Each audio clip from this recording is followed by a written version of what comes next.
পাকিস্তান জুড়ে ইন্টারনেট ব্যবহারে বিঘ্নের মুখে পড়েছেন ব্যবহারকারীরা। কোথাও ইন্টারনেট বন্ধ রয়েছে, কোথাও খোলা থাকলেও গতি বেশ কম। বিষয়টি নিয়ে ইন্টারনেট সংযোগ সরবরাহকারীরা কিছুই বলতে পারছেন না। মুখে কুলু পেটেছে নিয়ন্ত্রক সংস্থা পাকিস্তান টেলিকমিউনিকেশন অথরিটি। গতকাল থেকে ব্রডব্যান্ড এবং মোবাইল ডেটা উভয় ইন্টারনেট পরিষেবাতেই গতি কমে গেছে।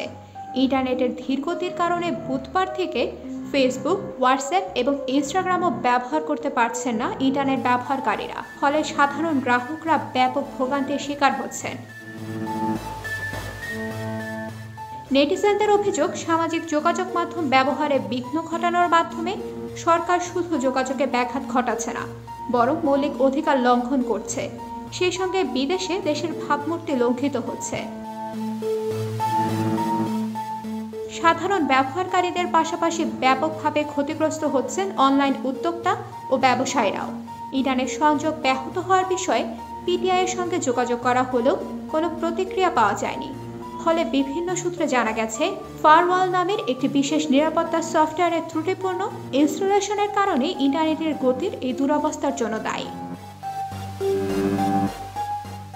দেশজুড়ে ইন্টারনেট পরিষেবাকে আরও উন্নত ও নিরাপদ করতে গত জুলাই মাসের শেষ দিকে ফায়ারওয়াল ইনস্টল করার ঘোষণা দেয় পাকিস্তানের কেন্দ্রীয় সরকার। ইনস্টলেশনের দিন হিসেবে বেছে নেওয়া হয় 14 আগস্টকে। 1974 সালে এই দিনে ব্রিটেনের ঔপনিবেশিক শাসন থেকে স্বাধীনতা পেয়েছিল পাকিস্তান। গত মাসে পিটিআইয়ের এক কর্মকর্তা বলেছিলেন, সামাজিক যোগাযোগ মাধ্যমে ভুয়া সংবাদের জোয়ার ঠেকাতে ফায়ারওয়াল সফটওয়্যার চালুর সিদ্ধান্ত নিয়েছে পাকিস্তানের সরকার। উল্লেখ্য, গত ফেব্রুয়ারিতে পাকিস্তানের পার্লামেন্ট নির্বাচনের সময় ইন্টারনেটের গতি কমিয়ে দিয়েছিল সরকার। সে সময় জাতীয় নিরাপত্তাকে কারণ হিসেবে দেখিয়ে সামাজিক যোগাযোগ মাধ্যম এক্স ব্লক করে দিয়েছিল তৎকালীন সরকার। এখনও দেশটিতে এই সামাজিক যোগাযোগ মাধ্যমটি ব্লক অবস্থায় রয়েছে।